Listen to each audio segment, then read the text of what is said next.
Hai, Assalamualaikum warahmatullahi wabarakatuh dan salam sejahtera. Hari ini kita akan mempelajari fiqh tahun 2, pelajaran keempat, mandi sunat. Jadi sebelum kita memulakan kelas kita pada hari ini, marilah sama-sama kita membaca doa sebelum belajar. Bismillahirrahmanirrahim. Allahumma aftah alaina hikmataka wanshur alaina min khazaini rahmatika ya arhamar rahimin. Rabbi shrah li sadri wa yassir li amri wahlul 'uqdatam min lisani yafqahu qawli. Amin ya rabbal alamin. Okey, hari ini kita akan mempelajari tentang mandi-mandi sunat. Okey, sebelum itu, cikgu nak tanya, apakah berkenaan dengan mandi-mandi sunat ini? Mandi sunat ini iaitu tidak sama dengan mandi wajib. Mandi wajiblah wajib kita melakukannya untuk kita mengerjakan solat fardu ataupun tawaf ataupun menyentuh Al-Quran. Tapi mandi sunat ini sekiranya kita melakukannya maka kita dapat pahala. Jadi kamu nak dapat pahala tak? Okey, sekiranya murid-murid nak dapat pahala, maka marilah kita lihat apakah jenis-jenis mandi sunat untuk kita amalkan dan untuk kita meraih pahala. Hidup di dalam dunia ini hanyalah sementara. Maka marilah sama-sama kita merebut pahala untuk kita kupul saham kita untuk di akhirat nanti. Jadi banyaklah melakukan perkara yang baik. Banyaklah melakukan perkara-perkara menjadi contoh kepada adik-beradik kita. Jadi kita lihat kepada apakah itu mandi-mandi sunat. Jenis-jenis mandi sunat yang pertama iaitu mandi sunat kerana mandi sunat hari raya. Okey, maafkan saya. Mandi sunat hari raya iaitu sama ada hari raya Aidilfitri ataupun hari raya Aidiladha. Okey, hari raya Aidilfitri ataupun hari raya Aidiladha.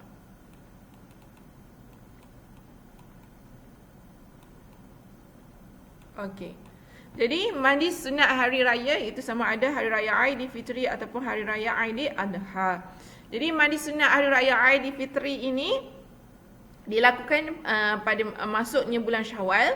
Pada pagi 1 Syawal sebelum kita menunaikan solat hari raya, kita mandi sunat tersebut. Mandi sunat hari raya Aidilfitri. Dan yang kedua, mandi sunat hari raya Aidiladha yang mana pada semasa musim haji, iaitu pada bulan Islam, kita mengerjakan haji dan kita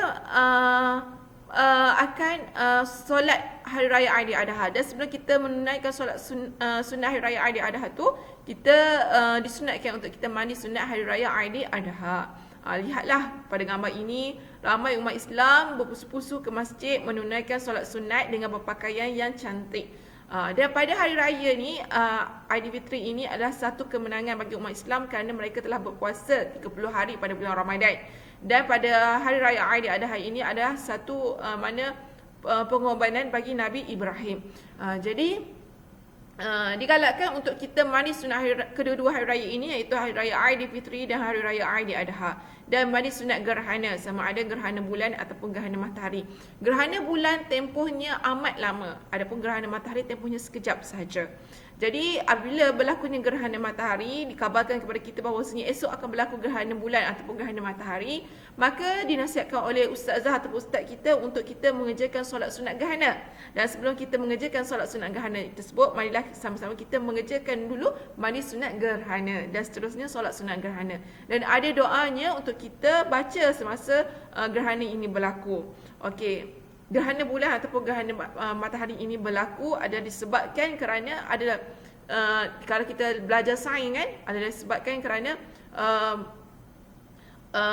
bagi gerhana bulan yang mana matahari itu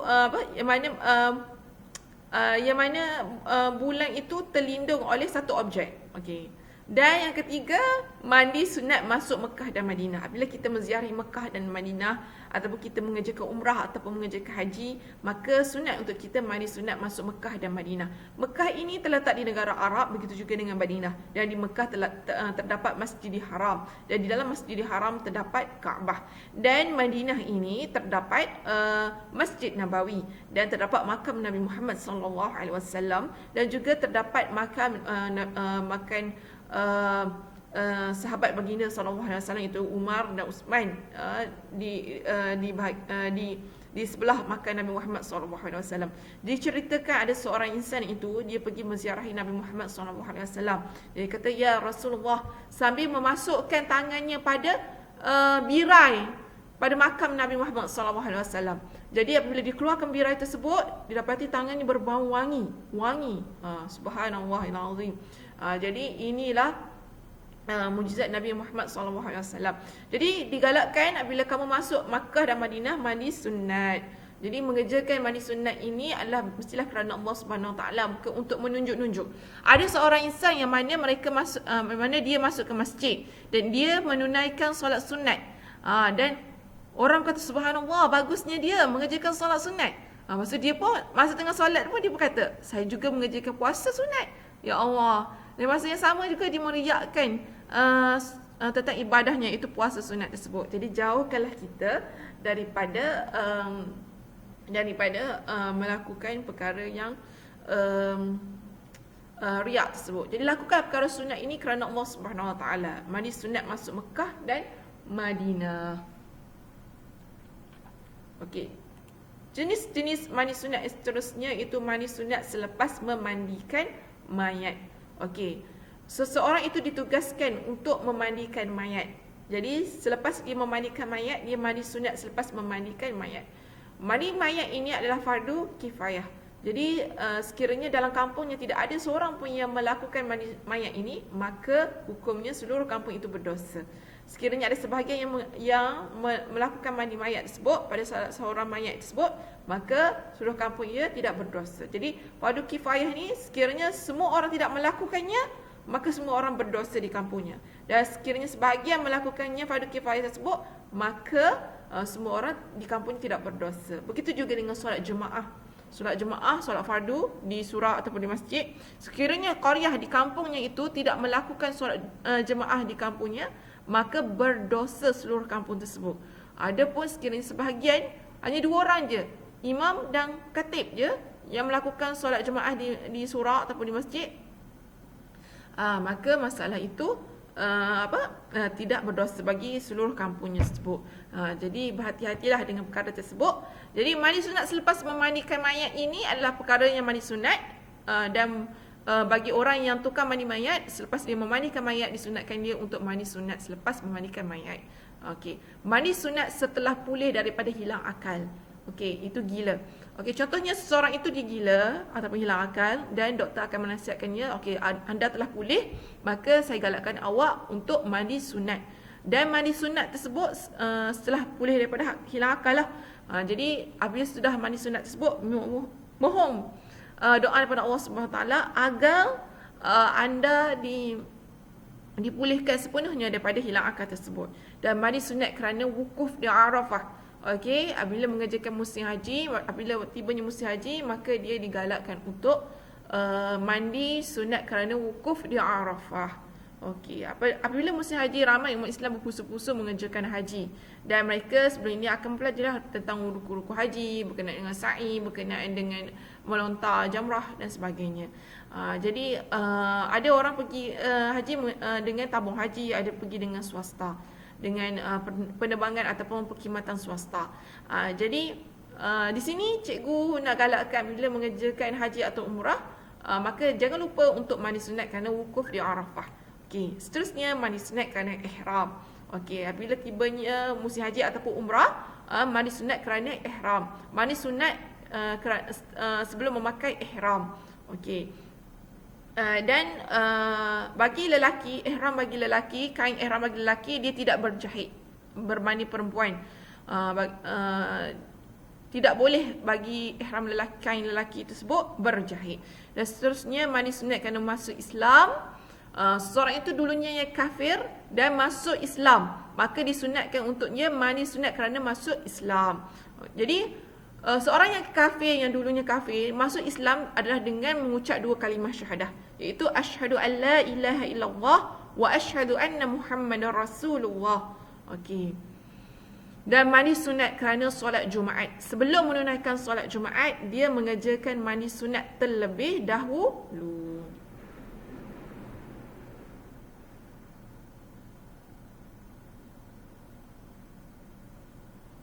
Okey. Jadi mandi sunat kerana solat Jumaat ini sebelum dia mengerjakan solat Jumaat, sebelum dia mengerjakan sebelum dia mengerjakan solat Jumaat, dia mandi sunat kerana solat Jumaat. Okey. Jadi solat Jumaat ini pada hari Jumaat dan adalah yang terdiri daripada jemaah lelaki, wajib bagi jemaah lelaki untuk mengerjakan solat Jumaat ini dan sunat bagi jemaah wanita. Jadi solat Jumaat ini sama ada dilakukan di masjid ataupun di surau. Jadi mandi sunat kerana solat Jumaat ini pada hari Jumaat. Jadi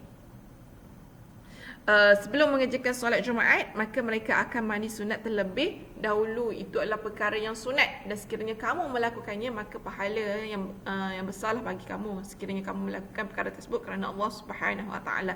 Jadi ada berapakah jenis-jenis mandi sunat yang tersenarai dalam buku teks ini yang cikgu minta untuk murid-murid untuk hafal dan ingat. Dan jangan keliru tentang mandi wajib dan mandi sunat. Mandi wajib itu adalah perkara yang wajib kamu lakukannya untuk mengerjakan solat fardu ataupun solat sunat ataupun menyentuh Al-Quran ataupun membaca Al-Quran. Adapun mandi sunat ini adalah perkara yang mana sekiranya kamu tidak melakukannya, maka kamu tidak berdosa, bahkan kamu mendapat pahala. Dan antara jenis-jenis mandi sunat, yang pertama mandi sunat hari raya, mandi sunat gerhana, mandi sunat masuk Mekah dan Madinah, mandi sunat selepas memandikan mayat, mandi sunat setelah pulih daripada hilang akal, mandi sunat kerana wukuf di Arafah, mandi sunat kerana ihram, mandi sunat kerana masuk Islam, mandi sunat kerana solat Jumaat, dan seterusnya cara-cara mandi sunat. Okey, cara-cara mandi sunat iaitu yang pertama sekali, menghilangkan najis pada badan. Yang kedua, niat. Lafaz niat mandi sunat, nawaitu ghusla sunnatan lillahi ta'ala, artinya sahaja aku mandi sunat kerana Allah Ta'ala. Dan yang ketiga, meratakan air ke seluruh anggota badan. Okay, bila kamu masuk ke dalam bilik air, cara mandi sunat yang pertama iaitu kamu menghilangkan najis pada badan kamu. Hilangkan najis pada badan. Dan hilangkan najis, contohnya ada darah pada badan kan, terluka. Hilangkan betul-betul darah tersebut pada badan, jangan ada darah. Dan seterusnya sampaikan air pada badan, pada bahagian yang pertama pada badan, dan mula dah niat, iaitu bersekali dengan niat. Apabila sampai air pada badan, bersekali dengan niat di dalam hati. Niat mandi sunat itu nawaitu ghusla sunnatan lillahi ta'ala. Begitu juga dengan mandi wajib. Cara mandi wajib itu menghilangkan najis pada badan. Kita hilangkan dulu najis pada badan kita, dan kita sampaikan air pada sebahagian daripada badan kita. Dan bila air tersebut sampai pada badan kita, kita dah start dah niat, bersekali dengan niat apabila air itu sampai, iaitu nawaitu bagi mandi wajib, nawaitu saja aku mandi wajib kerana Allah Subhanahu Wa Taala. Dan niat bagi mandi sunat, caranya sama, apabila air sampai kepada badan, kita dah niat mandi sunat, itu nawaitu ghusla sunnatan lillahi ta'ala. Dan erti mandi sunat itu sahaja aku mandi sunat kerana Allah Subhanahu Wa Taala. Dan yang ketiga, meratakan air ke seluruh anggota badan. Okey, kita meratakan air kita pada seluruh anggota badan kita. Maknanya kalau macam di celah-celah farash, di dubur ataupun di celah-celah telinga, kita kena ratakan air mutlak tersebut di seluruh anggota badan kita.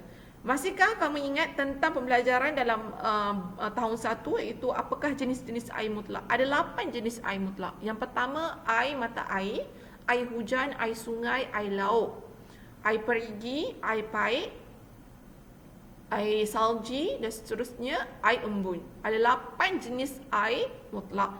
Itu adalah air mutlak. Air mutlak itu air paik, contohnya air sungai, air laut. Adapun air mutanajis adalah air yang bercampur dengan najis. Misalnya air yang bercampur dengan najis ini, misalnya jatuhnya dalam badi tersebut tai cicak, maka bercampur dengan najis. Okey, air mutanajis ini kurang daripada 2 kolah. Sekiranya lebih daripada 2 kolah, mestilah berubah air tersebut dari segi bau, rasa dan warnanya. Contohnya dalam kolah lebih daripada 2 kolah, terdapat dalam kolah tersebut bangkai tikus, bangkai burung, bangkai anjing tu, berubah kolah tersebut dengan warna, baunya busuk dan sebagainya. Jadi itu dinamakan air mutanajis. Adapun air yang kurang daripada 2 kolah, okey, contohnya air yang macam ni, kurang daripada 2 kolah, okey, jatuh start cicak dalam ni, maka air tersebut secara automatik dinamakan air mutanajis. Okey, walaupun ia tidak berubah warna, bau dan rasa. Okey. Okey, dan air mustakmal. Air mustakmal adalah air yang mana air yang telah digunakan pada basuhan yang pertama, yang mana air tersebut, contohnya kita basuh, kita ambil air semayang, kita ambil wuduk, lepas tu air tersebut menitik jatuh ke dalam badi yang kurang daripada 2 kolah, maka air tersebut yang menitik tersebut dinamakan air mustakmal dan ia tidak boleh digunakan untuk bersuci. Itu air mustakmal. Jadi, dan air muqayyad itu contohnya air kelapa, air sirap. Air muqayyad ni air yang suci tapi tidak menyucikan. Ia suci, boleh diminum, tapi ia tidak menyucikan, maksudnya ia tidak boleh dibawa wuduk. Adapun air mutlak, ia suci lagi menyucikan. Air mutlak ia boleh diminum dan ia boleh diambil, dibuat wuduk ataupun mandi wajib ataupun mandi sunat. Itu air mutlak. Okey? Okey. Ini pembicaraan berkenaan dengan mandi sunat. Okey. Tamat itu. Okey, jom kita buat latihan terlebih dahulu. Mandi sunat. Cikgu rasa semua pelajar memang dah siap kan tentang latihan mandi sunat ni dalam buku laman aktiviti SRA. Jadi boleh siapkan. Siapa yang tak siap lagi? Lisa, Faiz, siapa lagi? Hakimi, Hana. Okey. Jadi kena siapkan mandi sunat. Yang pertama, aktiviti yang pertama, lorekkan jenis-jenis mandi sunat yang betul. Okey, yang pertama mandi sunat solat Jumaat. Ya, betul. Mandi sunat masuk hospital, tak, salah. Mandi sunat masuk Mekah, ya. Lorekkan. Okey. Dan mandi sunat bermalam di masjid. Mandi sunat gerhana. Mandi sunat kerana ihram. Mandi sunat keluar rumah, tidak. Mandi sunat masuk Islam, ya. Okey, seterusnya. Nomborkan urutan mandi sunat salin semula. Okey, yang pertama, okey, A, meratakan air ke seluruh anggota badan. B, niat. C, menghilangkan najis pada badan. Sudah tentu yang pertama adalah C kan, menghilangkan najis pada badan. Okey, boleh buat C. Yang B yang kedua, niat. Okey, B. Dan C itu meratakan air ke seluruh anggota badan. Ini A. Okey. Seterusnya, apakah pula aktiviti yang ketiga? Tulis semula mengikut urutan yang betul. Lafaz niat mandi sunat.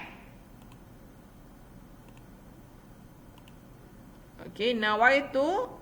Okey, kita buat 1, 2, 3, 4. Yang mana yang pertama, yang kedua? Nawaitu usla sunnatan lillahi ta'ala. Ni urutannya. Okey, kita pula buat ertinya pula. 1, 2, 3, 4, 5, 6. Okey, sahaja aku mandi sunat 6 kerana 2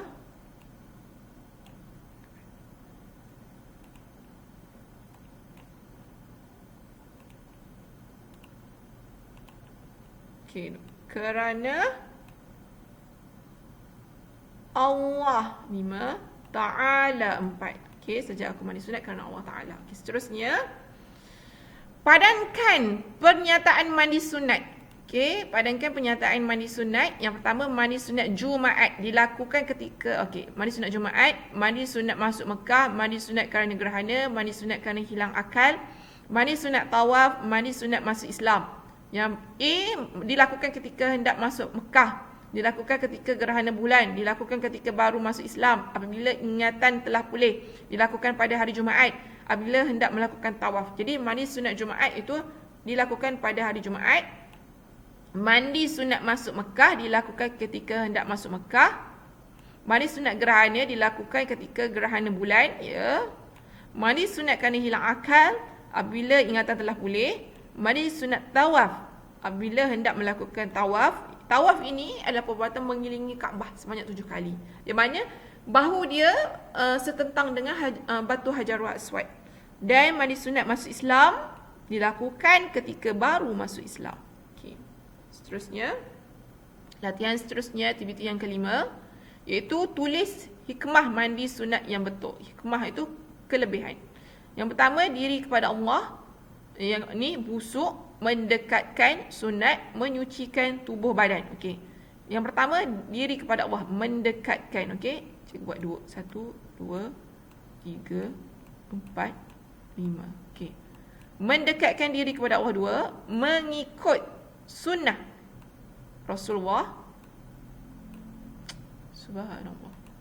Ini masalah sistem sikit ni. Maksudnya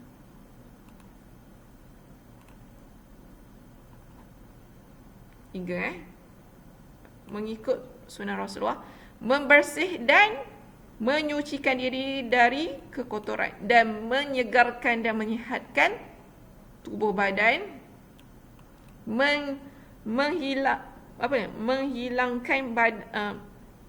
mengelakkan badan dari berbau busuk. Okey, itu hikmahnya mandi sunat. Okey. Apakah pula, terlihat sini aktiviti yang keenam, garis jawapan yang betul. Nawaitu ghusla sunnatan lillahi ta'ala, mandi sunat pada hari Jumaat dan Khamis. Mandi sunat hendaklah dilakukan dengan niat doa. Okey, dengan niat. Orang yang mandi sunat mengikut duku, mengikut Rasulullah sallallahu alaihi wasallam. Okey, hikmah mandi sunat dapat menyihatkan tubuh badan, bukan menyakitkan tubuh badan. Mandi sunat kerana hilang akal dilakukan apabila telah pulih dari ingatan. Okey. Justru sampai di situ tentang penerangan tentang mandi sunat. Cikgu harap murid-murid semua dapat memahaminya dan dapat tahu berkenaan dengan apakah hikmah mandi sunat. Ni yang baru ni dalam latihan buku laman aktiviti SRA. Hikmah mandi sunat yang pertama iaitu mendekatkan diri kepada Allah, mengikut sunnah Rasulullah, membersihkan dan menyucikan diri daripada kekotoran, menyegarkan dan menyihatkan tubuh badan dan mengelakkan badan daripada bau busuk. Jadi cikgu harap murid-murid semua dapat faham tentang mandi-mandi sunat tersebut.